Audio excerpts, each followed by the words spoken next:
Chegou o dia da gente fazer o resumo semanal para você entender tudo o que aconteceu na Bolsa de Valores. A gente vai conversar aqui sobre assuntos muito importantes que vão te ajudar como investidor. Primeiro, será que o CDI, quem investiu no famoso velho CDI, teve rendimentos muito mais vantajosos do que quem investe nas nossas empresas da Bolsa de Valores? Vamos fazer esse estudo e comparar devido a uma matéria que eu li e fiquei um pouco com o pé atrás. E os fundos imobiliários que têm impactos negativos nos seus dividendos por conta da inadimplência dessa grande empresa chamada WeWork, do seu ex-fundador, bastante polêmica, também a gente vai conversar sobre isso, o SND, que é um FII Infra da Suno, bem interessante também, fez o split de cotas, vamos entender o que isso impacta nos investimentos. Os fundos de papel podem se beneficiar com essa nova possível elevação da Selic. E por fim a gente vai falar um pouquinho do petróleo que está atingindo as mínimas de preço e onde que isso vai impactar nas nossas empresas petroleiras da Bolsa de Valores, Petrobras, PetroRio, 3R Petróleo e PetroRecôncavo. Vem comigo nesse vídeo que ele está bem completo. E a gente começa com o Ibovespa, 135 mil pontos fechando essa semana numa alta anual de 1,87%. Posso dizer que quase praticamente tem andado de lado aí, apenas recuperando a queda que teve nos primeiros 6 meses do ano. E depois de bater recorde atrás de recorde dias seguidos atrás, ele volta aos 135 mil pontos devido à realização de lucros. Eu sempre digo que o que realmente mexe o Ibovespa para cima ou para baixo é o dinheiro que sai do exterior e entra na nossa Bolsa de Valores, porque é um volume absurdo. Então o pessoal viu que o Ibovespa estava descontado, colocou dinheiro, o Ibovespa subiu, muita gente investiu, as ações se valorizaram, é hora de fazer o lucro dessas ações. Então o gringo vende a Bolsa brasileira, coloca esse lucro no bolso e volta para o seu respectivo país. Por isso que o Ibovespa fica oscilando assim, tá, pessoal? E ele tende a chegar, de acordo com alguns estudos, a até 140 mil pontos. No final do ano, a gente sempre tem um rallyzinho no fim do ano. Ano passado a gente teve ali um rally bem interessante que animou muita gente e esse ano provavelmente a gente deve ter aí. Lá no exterior, no acumulado do ano, as nossas ações estão positivas, né? Destaque para Microsoft, destaque para Apple, destaque para Google, Meta, Amazon, Costco, Coca-Cola, dentre outras aí que estão voando na Bolsa de Valores, até mesmo JP Morgan com uma alta de 27,35%. Ao redor do mundo, se a gente vê uma média assim, a gente vê que as ações estão praticamente verdinhas, ao contrário aqui do Brasil, acumulado do ano, a gente tem com as grandes empresas igual a Vale, acumulando uma queda aí de 31% de janeiro a agosto de 2024. E como eu gosto de trazer o copo meio cheio, a gente entender os pontos positivos, é claro que uma taxa de juros a 4,5% e uma taxa Selic a 10,5% é muito negativo para várias empresas, inclusive small caps. Essas empresas têm uma rentabilidade muito comprometida, mas em contrapartida, os fundos imobiliários de papel tendem a se beneficiar com o aumento da taxa Selic quando os fundos e contratos são atrelados a esse indexador, ou seja, ao IPCA e à Selic. A gente pode perceber aqui nesse gráfico, onde eu ilustro o índice TEVA de fundos de papel, fundos de tijolos, comparando também com o IFIX, a gente tem que nos últimos 5 anos, quem se deu bem melhor foram os fundos de papel, então os fundos atrelados ao CRI. Isso por quê? Porque neste momento a gente teve uma elevação muito grande da taxa Selic, saindo praticamente de 2% para 13,75%. Então, os empréstimos que são feitos, as dívidas que são feitas, os CRIs que são atrelados a esses fundos de papel, eles sofrem também positivamente para o fundo e negativamente para quem vai pagar, porque você paga com essa marcação da Selic. Se a Selic aumenta, quem é o devedor do CRI vai ter que pagar uma taxa a mais e com isso o fundo consegue rentabilizar. Então nesses momentos, fundos que são atrelados ao CDI, atrelados à Selic, com essa elevação da nossa taxa básica de juros, tendem a ter uma performance melhor do que outros tipos de investimentos que são atrelados a outros indexadores. Então, 50% nos últimos 5 anos para quem investiu em fundos de papel, contra 27,62% para fundos de tijolos. Então, fundos de tijolos ainda seguem mais descontados, inclusive os fundos de lajes corporativas. E uma matéria que eu li sobre o CDI, que eu comentei cá no início do vídeo, o brasileiro tem de buscar renda fixa e olhar cada vez menos para as ações.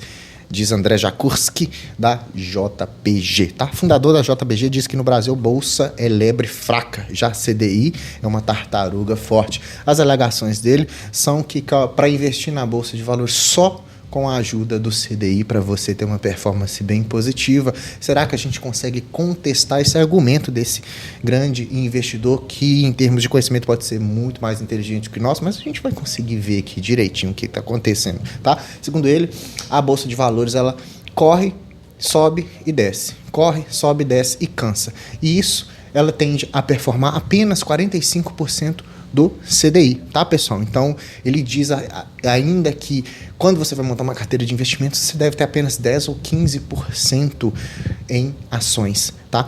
Me diga aqui nos comentários se você concorda com essa alegação antes de ver o estudo que eu vi aqui, para ver se a gente realmente está falando do mesmo estudo, tá, pessoal? E o que acontece? Vamos dar uma olhada na rentabilidade, então. Quando a gente realmente olha o gráfico de desempenho do CDI ou do IMAB, que é o IPCA longo, o IPCA+, né, esse que você compra lá no Tesouro Direto, e a Bolsa de Valores, desde 2002 até 2024, o que a gente tem? Bolsa de Valores com 678%, o IMAB com 1.280% e o CDI batendo em todo mundo ali com 1.381%. Então, quando eu analiso aqui as ações negociadas na Bolsa de Valores, o CDI e o IMAB, a Bolsa perdeu feio, tá, pessoal? Mas, veja bem, como eu disse até alguns momentos atrás, Bolsa de Valores, o Ibovespa, é um índice. Esse índice é baseado numa carteira teórica das ações que são mais negociadas. Mas, será que essas ações mais negociadas são as ações presentes na carteira de todos os investidores? Então, todo investidor que começa a investir na Bolsa de Valores, você vai lá e compra o BOVA11, que é o ETF que replica essa carteira teórica em ativos, será que ele vai realmente comprar Vale, Petrobras, Bradesco, Ambev? Todo mundo igual para ter essa performance? Claro que não, pessoal. A carteira de investimentos ela é individual para cada um. Temos um exemplo prático da carteira de dividendos que eu criei aqui no canal, que nos últimos 12 meses está com uma rentabilidade de mais de 20%. Então isso mostra que as escolhas que você faz na sua carteira de investimento, as empresas e os preços que você tem pago, isso aí que vai ser o marcador da sua rentabilidade. Trago aqui um exemplo bem básico, pessoal.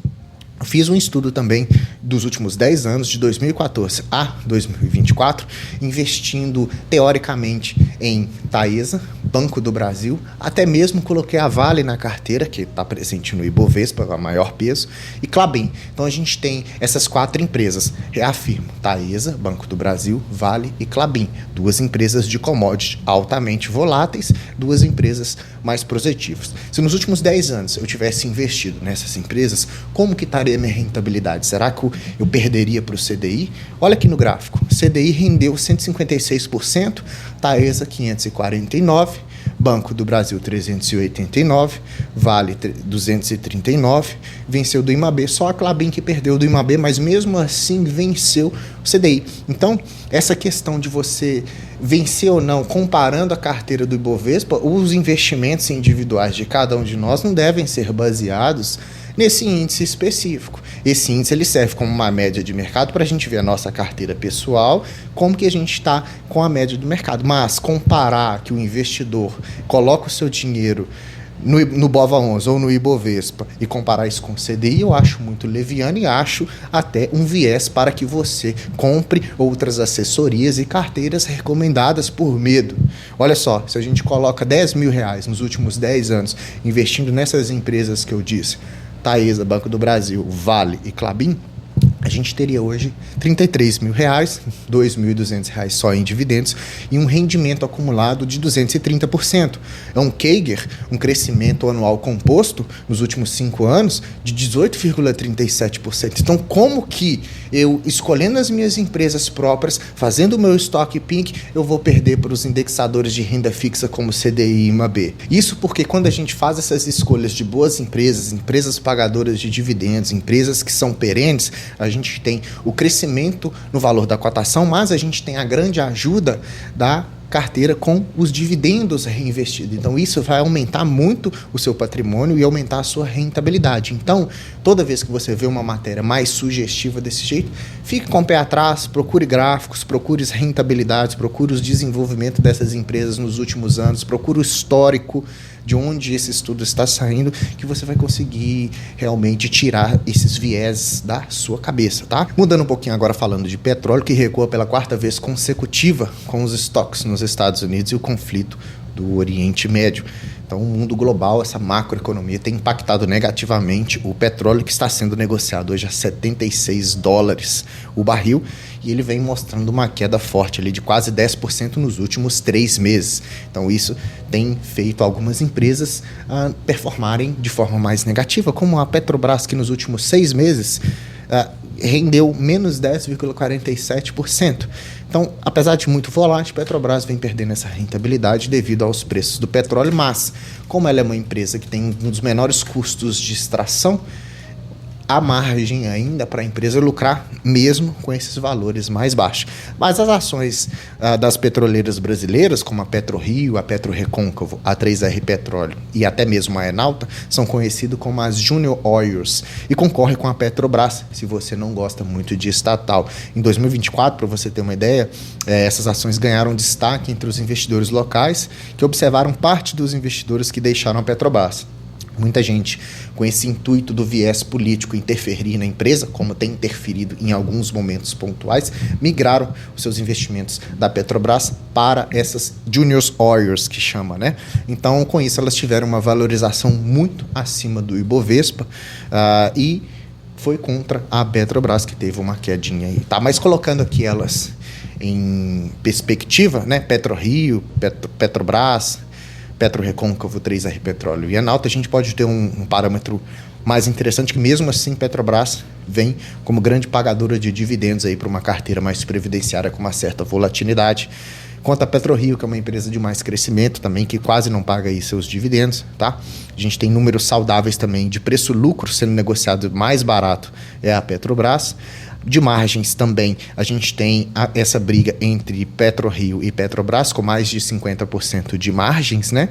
Tanto a margem bruta quanto a margem líquida segue bem saudável. São empresas que não estão endividadas, empresas que têm um ROI bem interessante. A PetroRio e a Petrobras são as duas favoritas do mercado ali, as outras ficando um pouquinho para trás, precisando se recuperar. Me diga no comentário quais são as suas favoritas. Então, olhando essas empresas numa janela de 10 anos, por exemplo, qual que teve a melhor rentabilidade? A gente tem que PetroRio teve uma rentabilidade muito mais positiva. É claro que aqui a gente não tinha a IPO da 3R Petróleo nem da PetroRecôncavo, tá? Então, analisando aqui basicamente PetroRio, Petrobras e Enalta, quem ganhou muito, 3.000% de rentabilidade foi a PetroRio, quase 500% para a Petrobras e quase 300% para a Enalta. As outras duas ficaram mais para trás. Se eu encurto essa janela para pegar um momento justo de IPO dessas empresas que ficaram para trás, a gente tem que a Petrobras, mesmo assim, de 2021 para cá, vem ganhando mais destaque na rentabilidade, com 332%, a PetroRio um pouquinho mais para trás. Então veja que o intervalo de tempo ele é muito importante nessas empresas mais voláteis, e o preço que você paga pelas suas ações também vai interferir bastante na sua rentabilidade própria. E mudando um pouquinho agora, de novo, falando sobre o IFIX. O IFIX é o índice que mede os fundos imobiliários, ou seja, mede a média do mercado de fundos imobiliários, como que tem se saído ou não. Após uma recente queda, ele vem tentando se recuperar aí com 3.381 pontos, o acumulado do ano também de 2%, aí meio que de lado também, sendo oportunidade para vários investidores acumularem mais as cotas, né? E trazendo essa questão dos fundos imobiliários, eu trago aqui também esse maluco, o WeWork, que quer renegociar condições com os fundos imobiliários após ações temporárias. O IFIX cai após 6 dias de alta. E eu trago essa reportagem da WeWork porque a WeWork está presente em diversos fundos imobiliários diferentes de lajes corporativas, e ela vem atuando de maneira inadimplente com esses fundos e fingindo que nada está acontecendo. Olha só, para você ter uma ideia desse fundador da CEO, enquanto ele ainda comandava a WeWork, Adam Neumann tinha o costume de andar pelo escritório descalço, além de proibir seus funcionários de se alimentarem à base de carne. Os ex-colaboradores do executivo ainda comentaram que era comum que Adam oferecesse a eles tequila e cigarros ao longo do expediente. A vida do excêntrico fundador chegou a ser contada em uma série produzida originalmente pela Apple TV, nomeada de We Crashed, que eu pessoalmente assisti e achei uma coisa bastante absurda, a mentalidade desse cara. Mas quem sou eu para julgar, né, pessoal? Para você ter uma ideia do documentário da We Crashed, a WeWork, ela vem subindo absurdamente de 2010 até 2018, Depois ela estava se preparando para fazer o seu IPO. O IPO foi adiado, um banco de grande importância saiu da cena e com isso a empresa voltou praticamente à estaca zero. Então, muitos negócios tiveram rentabilidade negativa com isso, tá? E a gente tem um fundo que está sofrendo bastante, que é o TRNT11. O fundo até jogou uma nota para a gente aqui, em nota enviada pela assessoria de imprensa, reportagem da Suno. A empresa chamou os atrasos, que no caso do TRTN já chega até 3 meses, de ações temporárias, e afirmou que busca acordos que sejam mutuamente benéficos. Seria mutuamente benéfico se ele simplesmente pagasse o aluguel.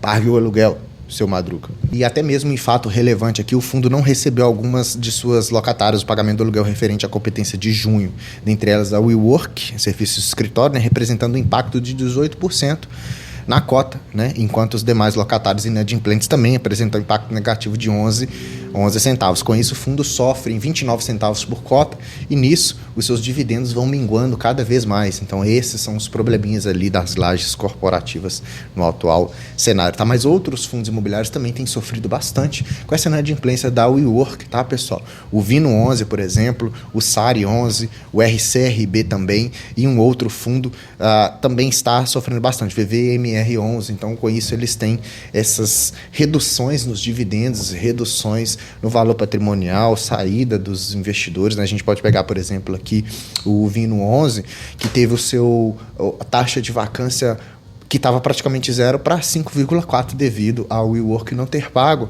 o aluguel, que é na totalidade aqui de um prédio que eles têm lá, tá? O SARI 11 também está sofrendo inadimplência pelo segundo mês seguido. A WeWork ocupa 4 andares no WT Morumbi e isso vem causando um impacto negativo nas cotas e um impacto negativo nos dividendos, né? Mas mesmo assim os administradores estão tentando as medidas cabíveis para que isso se resolva da melhor maneira possível, tá?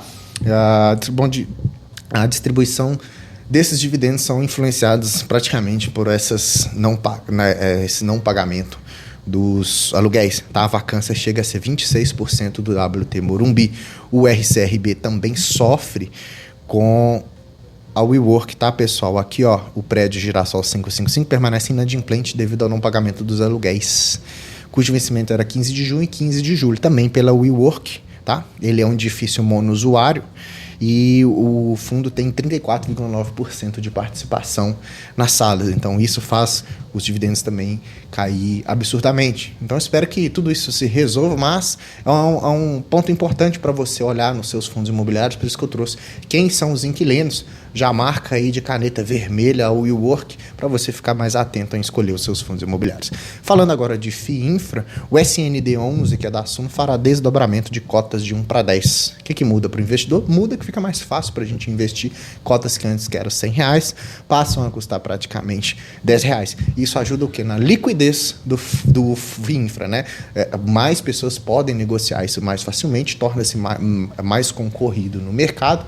E com isso, o fundo tende a performar melhor em valorização da cota, em número de negociações. Então, ajuda muito as duas partes, para o pequeno investidor e para também a empresa ali que fez o seu split, no caso, a Suno, o SND, tá? O SND ele tem uma performance muito positiva, uma performance que vence ali os marcadores de renda fixa, CDI, IPCA e IMAB, então ele tem essa rentabilidade ali de 26,7%, tá? Descontando ali os impostos comparados com os fundos de renda fixa, tá? Então é um fundo que vem performando positivamente, assim como vários fundos FII Infras também vêm performando, né? Ele chega a ter um dividend yield praticamente ali de 12,5%, 13%, dependendo do valor da cota, distribuindo R$1. Agora, depois do split, né? Depois do desdobramento, vai cair, mas em termos de yield vai ser a mesma coisa. O interessante da exposição que ele tem debêntures incentivados e debêntures normais, além de ter o seu caixa também. Então, 65% do fundo é por essas debêntures,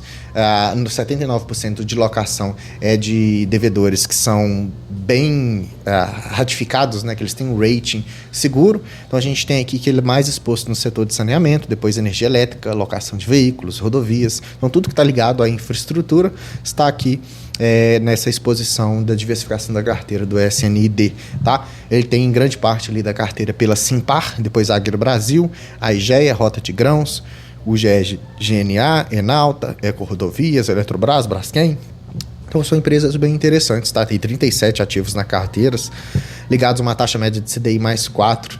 Então a taxa mais segura então seria um FII infra mais resiliente, um FII infra de boinha para você começar a estudar na sua tese de investimento. Então aqui a gente falou de muita coisa hoje, né, pessoal? Mas um ponto mais importante é de você ficar atento às notícias que você anda lendo, sempre confira realmente ali com base em dados, estudos passados e rentabilidades, se realmente o que aquele gestor ou o que aquele influenciador está dizendo, ou que até eu mesmo estou dizendo, que a gente pode incorrer em alguns erros, tá? A gente falou sobre isso, a gente falou sobre lajes corporativas, fique atento aos inquilinos das lajes corporativas, nem sempre comprar um fundo com super desconto vai ser o melhor negócio no futuro. Tem vídeo meu aqui de fundos imobiliários essenciais, que você pode dar uma olhada no canal, e assim a gente encerra o vídeo. Espero que você tenha gostado. Se você gostou, deixa like no vídeo, se inscreva no canal se você não é inscrito, ativando o sininho, porque eu faço vídeo e você já vai receber em primeira mão. Tem vídeo todos os dias aqui, cada dia um teminha diferente. Não esqueça de seguir lá no Instagram agora, que a gente está produzindo alguns conteúdos de forma mais tranquila, tá, pessoal? Então é isso, por hoje você assistiu o canal do Investidor Classe Média. Eu sou o Gustavo, te vejo num próximo vídeo.